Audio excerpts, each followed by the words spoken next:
Babay na. Next time na lang. Yes. Mamaya, bukas na lang mga 6 o'clock ng gabi. Tawag ka ulit. Baka may pasok pa siya. Ano oras ba siya darating? Ano oras uwian ni Ninang? Ano oras uwian nyo?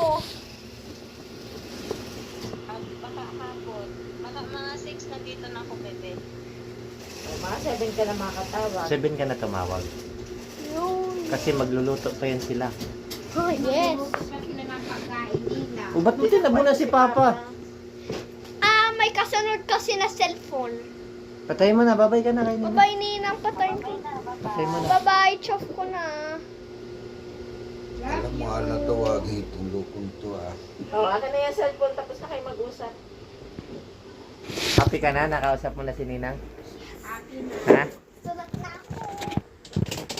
Pangit naman lang mga sulat ko. Kadiri naman parang tae. Toy, bud. Pangit talaga ng sulat mo. Hirap na hirap ka na magsulat. Uy, Ang galing